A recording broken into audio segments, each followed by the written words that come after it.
welcome to the Lever Movement Podcast. My name is Brad Miles. I'm the host for today. And with me, I have Rick Prince. Rick, how are you? I'm good. Thanks for having me on.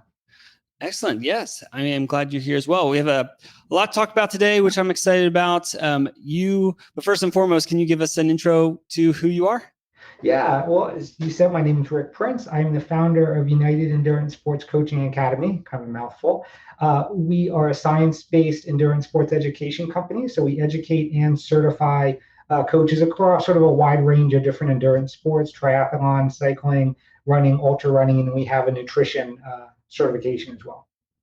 Excellent. How long have you been with UESCA? And it is UESCA for short, right? Yeah.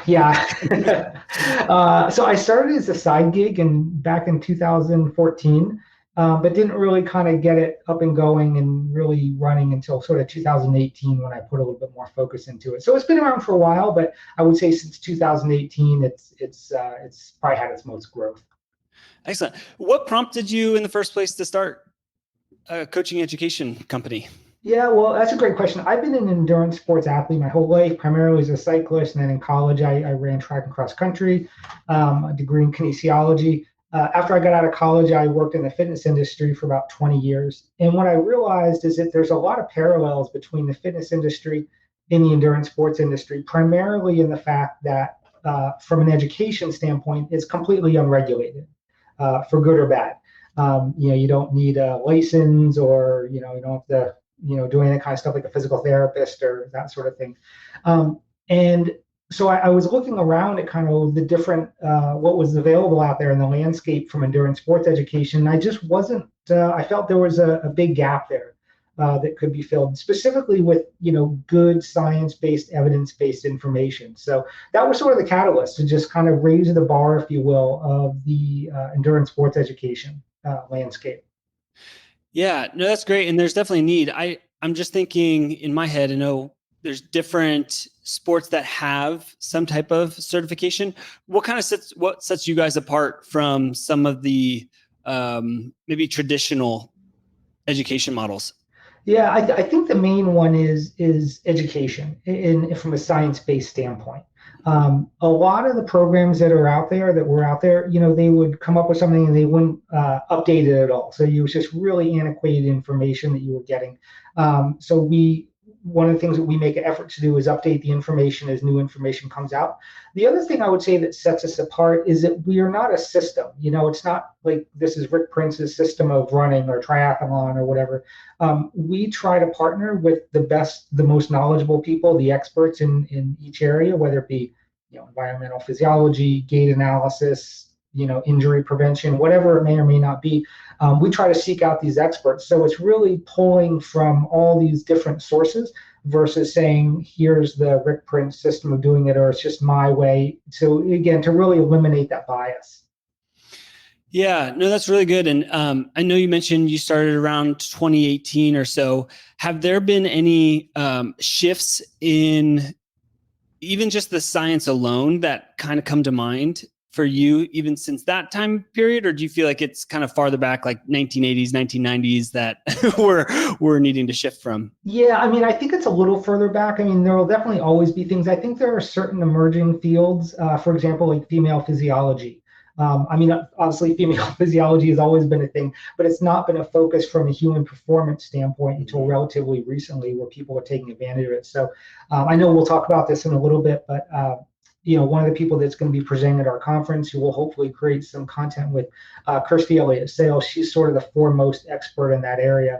And I think when you have these sort of new areas out there that people are paying attention to, there's a lot of I don't want to call it myths, because myths typically tend to be sort of more of a longer term things that have been around for a while. But there's a lot of misinformation out there, and it's easy to kind of grab onto one little sound bite or something like that and just run with it, and it becomes fact, right? And there's a lot of things like that out there. So yeah, I would say that most of it's probably sort of longer ago. I'm sure there are some updates to whether it be gait or adapting again to like environmental physiology. But I think the most for us, the thing that we notice is these things that have really caught on recently, like female physiology.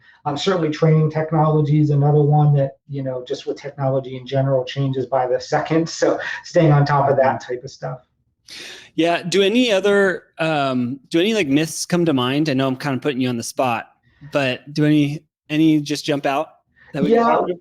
Well, I mean, going back to the female physiology, that's like training with your cycle.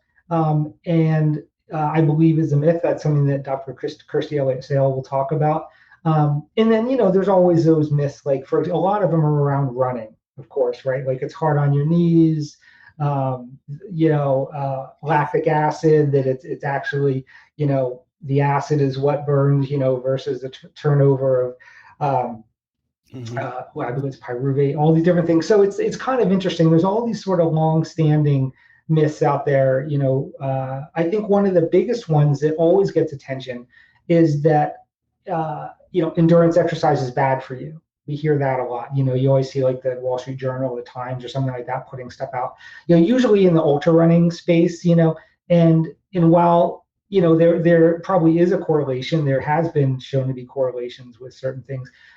What I found is that the media just takes things and just blows it up, and then all of a sudden it becomes fact, right? Versus, you're probably still better off exercising and doing something than nothing. You're not going to get like left ventricular hypertrophy just by going out for a 5-mile run. Let's hope not. Yeah.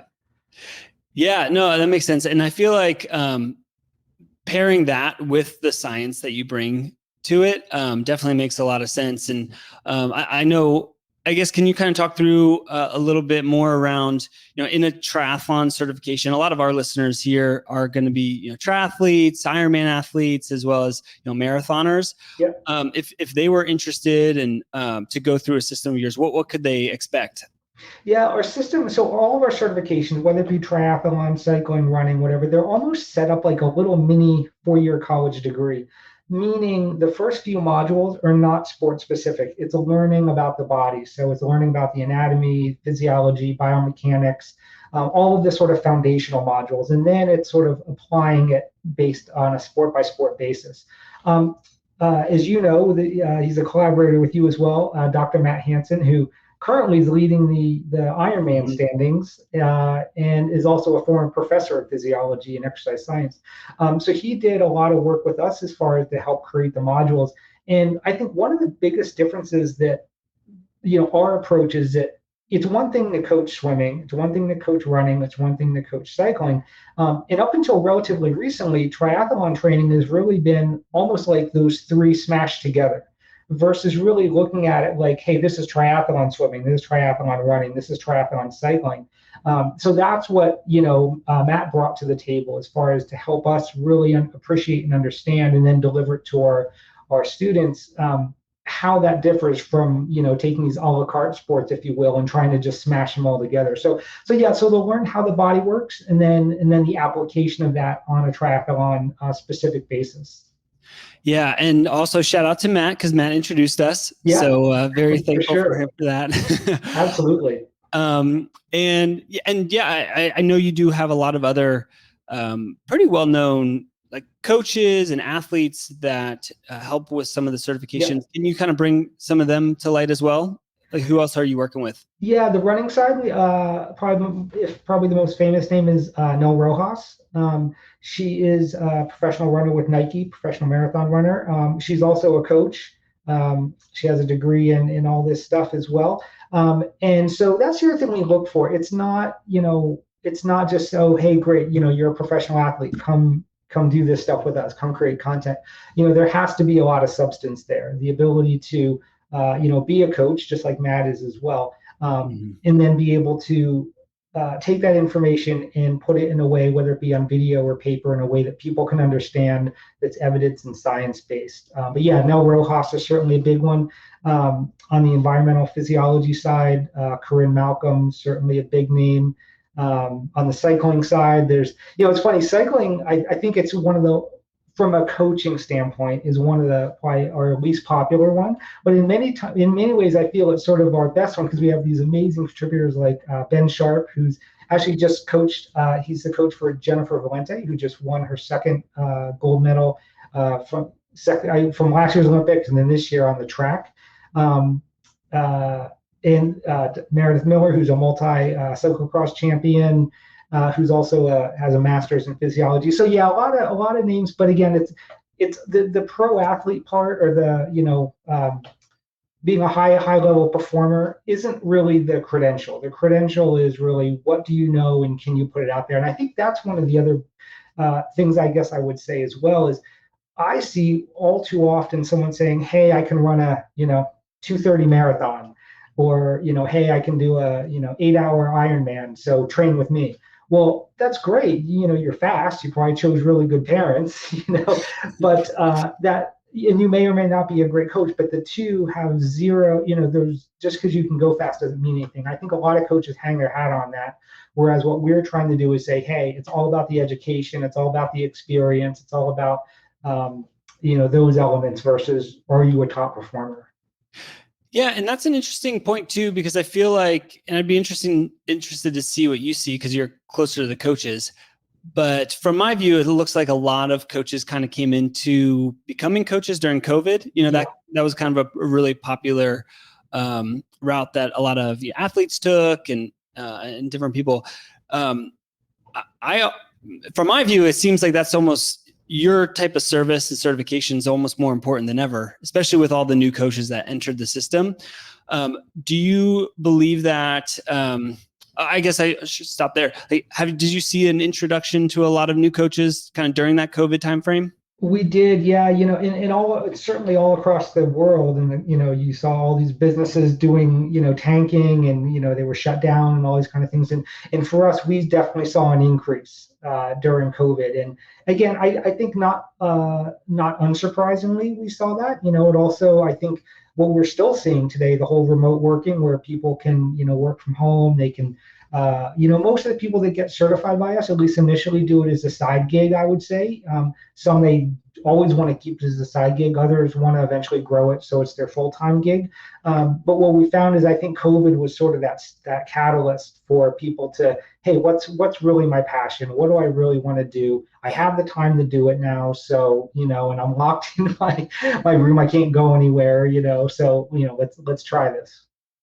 Yeah, and that's a really good point. I think COVID was just a really good refresher for a lot of people to look inward and just see what their passion was, and agreed. live that out. And so, it's been really cool just to see how many coaches have really found like what they love doing, over the last couple of years. And again, goes back to just how important a certification and service like yours is as well. Yeah, no, that's great. Where are you guys going next? I mean, what type of certifications are you looking at bringing on? Are you seeing anything with the rise of AI coaching that you're trying to get in front of? Anything from that standpoint? Yeah, not so much with the AI. I mean, I know certainly a lot of coach platforms out there, Training Peaks, Final Surge, there's a lot of competitors coming into that space. For us, it's going to stay more of kind of just what we're doing purely from the educational standpoint. We are currently working on a strength conditioning certification. That's what we think will be in high demand. We're certainly getting quite a bit of requests for it. And there's never been anything sort of strength conditioning for endurance athletes. We have a section in our certifications, but not a really robust section. So essentially what it'll be, I'm sort of dumbing it down here, but it'll basically be like a personal or a really in-depth personal training certification, but skewed towards endurance athletes. So, what are the differences between, normal strength training for endurance athletes? How do you integrate that with a cardiovascular program and not have a decrease in performance, things of that nature. So that we hope to be done in about a year or so. We just launched a course called Physiological Adaptations of Endurance Exercise, which again goes pretty in depth about all the different systems of the body, nervous system, endocrine system, cardiovascular system, what happens when you do endurance exercise. So yeah, so we're doing sort of these specialization courses like that, but also we plan to launch this strength conditioning certification in about a year or so.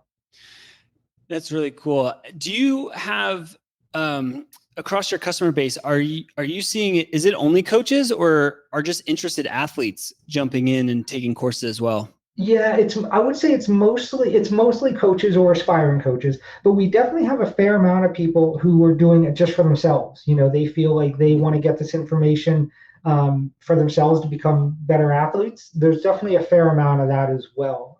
And I think the reason being is that, there's so much noise out there.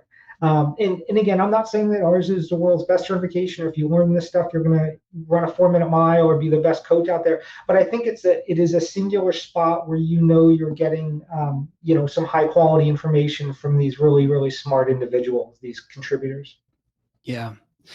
Yeah. And I guess what can people expect if they take a course? Like how long are they? I'm guessing they're all virtual. Yeah, Um, yeah. Can you kind of yeah, walk through? sure. Yeah, the so they're all online modules.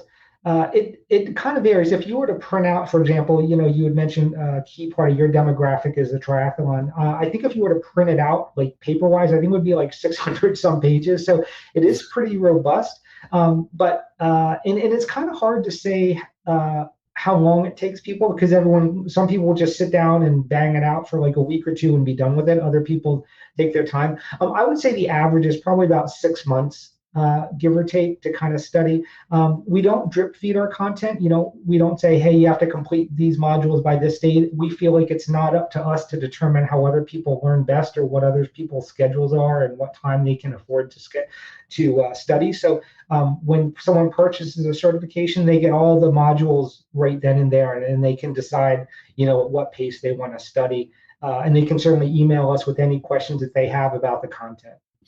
Do they have access to it for as long as they need it, or is there a certain time period that they No, only it's have it's access? a lifetime access, and that's the other thing too. A lot of this is the creation of this came from my, for lack of a better word, hatred of the endurance of the personal training industry. Where everything seemed to be like a money grab. And I came at it from the standpoint of, if I were a coach or an aspiring coach, what would I want? I would always want a reference point. I would always, for example, too, if we update our certifications, you don't pay for the update. You don't pay for that additional stuff, because I think that's not how it should be. It's, that should be part of what you originally paid for. So yeah, there are some key differences there, but yeah, you get lifetime access to the content. Excellent. Yeah, and from the people that I know have gone through them, they absolutely love your courses, and they just learn and take away so much from them. And not for 25 hours worth of work, or I know that's what it says on some of them.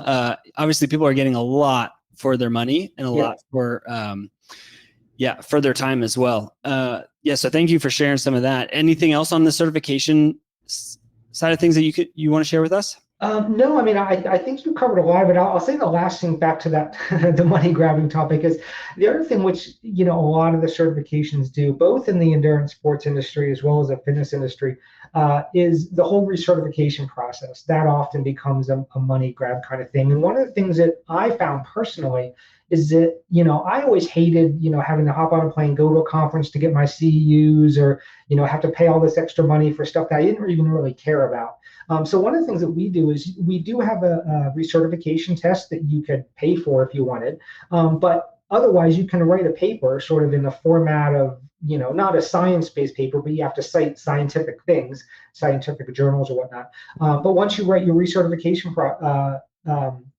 paper on anything you want to write it on, as long as it pertains to endurance sports, it's 100% free. So the cost to maintain a certification with us, should you go that route, also is free as well. So there's no money cost to stay certified.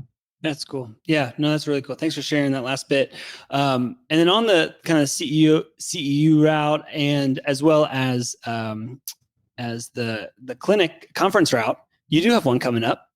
Do you We want to share a do. little bit about that? Yeah, sure. Yeah, no, I appreciate it. Yeah, it's this fall, the end of September, September 26th to the 29th, in Colorado Springs at the Antlers Hotel.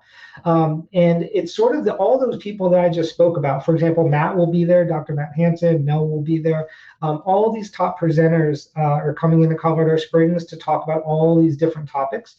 Thursday, the first day, is an optional day. It's just sort of the business of coaching. That's sort of the business day.